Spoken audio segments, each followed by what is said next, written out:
പ്രിയപ്പെട്ടവരെ, കേരളത്തിലെ ക്രിമിനലുകളുടെ ആൾ ദൈവമാണ് മുഖ്യമന്ത്രി പിണറായി വിജയൻ എന്നുള്ളത് ഈ നാട്ടിലെ മുഴുവൻ ജനങ്ങളും തിരിച്ചറിഞ്ഞിട്ടുള്ള ഒരു കാര്യമാണ്. കൊടിസുനിയെ പോലൊരാളെ ജയിലിൽ പോയി കണ്ട കേരളത്തിലെ മറ്റേതൊരു ഭരണാധികാരിയാണുള്ളത്?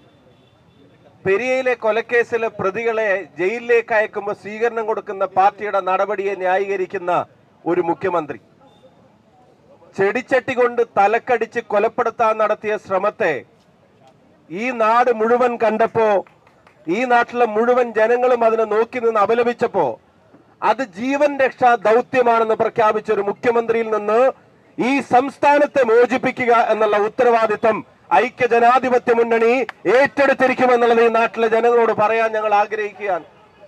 ലഹരിയും ക്രൈമും ഒക്കെ നിങ്ങൾക്കറിയാം, അവിടെ സൂചിപ്പിച്ച ഡ്രഗ്സും ക്രൈമും അതൊരു ലോ ആൻഡ് ഓർഡർ ഇഷ്യൂ ആണ്. ഈ നാടിന്റെ ക്രമസമാധാന പരിപാലനത്തിന്റെ ഉത്തരവാദിത്തമുള്ള ആള് നാട്ടിലെ സാരോപദേശ സംഘത്തിന്റെ ചെയർമാനെ പോലെ മുഖ്യമന്ത്രി സഭയിൽ എഴുന്നേറ്റെന്ന് സംസാരിച്ച പോരാ. പ്രതിപക്ഷ നേതാവ് വി ഡി സതീശൻ ചോദിക്കുന്നു, ഈ നാട് എങ്ങോട്ടാണ് പോകുന്നത്? KPCC പ്രസിഡന്റ് ചോദിക്കുന്നു, മുസ്ലിം ലീഗിന്റെ നേതാക്കന്മാർ, കേരള കോൺഗ്രസ് നേതാക്കന്മാർ, UDFന്റെ മുഴുവൻ ഘടകകക്ഷികളുടെ നേതാക്കന്മാരും ചോദിക്കുന്നു. നാട്ടിലെ സാമൂഹ്യ സംഘടനകൾ, സാമുദായിക നേതാക്കന്മാർ, നാട്ടിലെ ജനപ്രതിനിധികൾ, പൊതുപ്രവർത്തകർ എല്ലാവരും ചോദിക്കുന്നു. മാധ്യമ പ്രവർത്തകർ ചോദിക്കുന്നു. കുടുംബങ്ങളിലുള്ള ആളുകൾ അടക്കം പറയുന്നു, നാടെങ്ങോട്ടാണ് പോകുന്നത്? ഈ നാടെങ്ങോട്ടാണ് പോകുന്നത് എന്നതിന് കൃത്യമായി ഉത്തരം പറയേണ്ട മുഖ്യമന്ത്രി സഭയിൽ എഴുന്നേറ്റ് ചോദിക്കുകയാണ്, ഈ നാടെങ്ങോട്ടാണ് പോകുന്നത് എന്നുള്ളത്. അത് ചോദിക്കാൻ വേണ്ടി ആരും കേരളത്തിന്റെ മുഖ്യമന്ത്രി പദവിയിൽ ഇരിക്കേണ്ട കാര്യമില്ല. നാട് ശരിയായ രീതിയിൽ അല്ല പോകുന്നതെങ്കിൽ, നാട്ടിൽ നിയമപ്രശ്നങ്ങൾ ഉണ്ടാവുന്നെങ്കിൽ, ക്രമസമാധാന പ്രശ്നങ്ങൾ ഉണ്ടാവുന്നുണ്ടെങ്കിൽ ആർജവത്തോടെ നടപടിയെടുക്കാൻ വേണ്ടത് ചങ്കിന്റെ എണ്ണ കൂടുതലല്ല, നാടിനോട് അല്പം താല്പര്യമാണ് എന്നുള്ളത് ഈ നാട്ടിലെ ജനങ്ങൾക്ക് മനസ്സിലായിട്ടുണ്ട്. അത് ലെവലേശമില്ലാതെ ക്രിമിനലുകളുടെ ചാകര കാലമാണ്. അവർക്ക് പരോളാണ്, അവർക്ക് ജാമ്യ വ്യവസ്ഥയിൽ ഇളവാണ്, അവര് നാട്ടിലിറങ്ങി വിലസാണ്, അവര് ജയിലിൽ നിന്ന് പോലും കൊട്ടേഷൻ സ്വീകരിക്കുകയാണ്. എല്ലാ ക്രിമിനൽ പ്രവർത്തനങ്ങൾക്കും പിന്തുണയാണ്. അവസാനം സിദ്ധാർത്ഥനെ ക്രൂരമായി വിചാരണ ചെയ്ത് കൊന്ന പ്രതികളെ കോളേജിലും ഹോസ്റ്റലിലും തിരിച്ചെടുത്തു എന്നുള്ള വാർത്തകൾ, ആ താമരശ്ശേരിയിലെ 10ാം ക്ലാസ്സുകാരൻ, അതിക്രൂരമായി കൊല ചെയ്യപ്പെട്ട 10ാം ക്ലാസ്സുകാരനെ കൊന്നവരെ പരീക്ഷ എഴുതിക്കാനുള്ള വ്യഗ്രത ഈ നാട്ടിലെ പ്രതികളെ പിടിക്കാനോ ഈ നാട്ടിലെ ക്രൈം അവസാനിപ്പിക്കാനോ ഈ മുഖ്യമന്ത്രിക്കോ ഗവൺമെന്റിനോ ഇല്ല.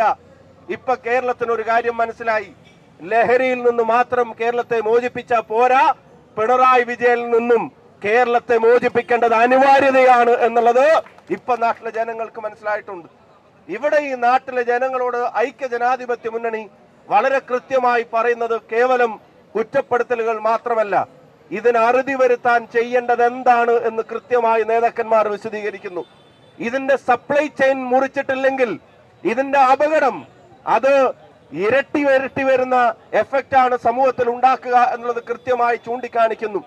അപ്പൊ ലഹരി മാഫിയകളുടെ പൊളിറ്റിക്കൽ പാട്രണേജ്, ലഹരി മാഫിയകളുടെ രാഷ്ട്രീയമായ രക്ഷാകർതൃത്വം ഈ ഗവൺമെന്റിനും അത് ഭരിക്കുന്ന പാർട്ടിക്കുമുണ്ട് എന്നുള്ളത് കൊണ്ടാണ് പലപ്പോഴും ഇവരെല്ലാം പിടിയിലകപ്പെടാതെ പോകുന്നത്. ആകാശ് ചില്ലങ്കേരിയെ പോലെ ഒരുത്തനൊക്കെ പത്രസമ്മേളനം നടത്തിയിട്ടും ഫേസ്ബുക്കിലും എന്നെ കൊണ്ട് കൂടുതൽ പറയിപ്പിക്കണ്ട എന്ന് ഈ പാർട്ടിയെ ഭീഷണിപ്പെടുത്തുന്ന തരത്തിലേക്ക് കാര്യങ്ങൾ പോകുന്നത് നിങ്ങൾ കാണുന്നില്ലേ? TP കേസിലെ പ്രതികൾ അനാരോഗ്യ പ്രശ്നങ്ങൾ ചൂണ്ടിക്കാണിച്ച് വന്നിട്ട് നാട്ടിൽ ലൈവായി ടൂർ പോകുന്നതും ഡാൻസ് കളിക്കുന്ന ദൃശ്യങ്ങളും നിങ്ങൾ കാണുന്നില്ലേ? എന്തൊരവസ്ഥയാണ് നാട്ടിൽ ഉണ്ടാവുന്നത്. സ്കൂളുകളിലും വീടുകളിലും രക്തവും ജീവനും പൊലിയുന്ന അവസ്ഥ നമുക്കറിയാം. നാട്ടിൽ സാധാരണ രക്ഷിതാക്കൾ പ്രാർത്ഥിക്കാറുള്ളത് എന്റെ കുട്ടി സുരക്ഷിതനായി വീട്ടിലേക്ക് എത്തണേ എന്നുള്ളതാണ്. മക്കൾ സ്കൂളിൽ പോയാൽ സുരക്ഷിതമായി വീട്ടിലേക്ക് എത്തണേ എന്നുള്ളതാണ്. ഭർത്താവ് പോയാൽ, ഭാര്യ പോയാൽ, അച്ഛൻ പോയാൽ, അമ്മ പോയാൽ, അത് എത്ര വലിയ കൊട്ടാരമാണെങ്കിലും എത്ര ചെറിയ കൂരയാണെങ്കിലും സുരക്ഷിതമായി വീടെത്തണേ എന്ന് പ്രാർത്ഥിച്ചിരുന്നതിന് പകരം വീടിനകത്ത് അന്തി ഉറങ്ങുന്ന അച്ഛനമ്മമാർ മക്കളാൽ കൊല്ലപ്പെടരുതേ എന്ന് പ്രാർത്ഥിക്കേണ്ട ഗതികേടിലേക്ക് ഈ കേരളത്തെ മാറ്റിയ ഒരു ഭരണകൂടത്തോട് ഈ നാട് ഇനി ക്ഷമിക്കുമെന്ന് നമുക്ക് കരുതാൻ വയ്യ. നമ്മുടെ ഉത്തരവാദിത്വം ഈ പറഞ്ഞതുപോലെ പ്രതിരോധം തീർക്കുക എന്നുള്ളത് തന്നെയാണ്. അത് ഈ നാടിന്റെ നിലനിൽപ്പിനും ഭാവിക്കും വേണ്ടിയാണ്. ക്രൈമിന്റെയും ലഹരിയുടെയും കൊലപാതകത്തിന്റെയും കാര്യത്തിലല്ല സ്റ്റേറ്റ് ഒന്നാമതെത്തേണ്ടത്. സ്റ്റേറ്റിനെ തെറ്റായ ദിശയിലാണ് ഇവർ നയിച്ചുകൊണ്ടിരിക്കുന്നത്.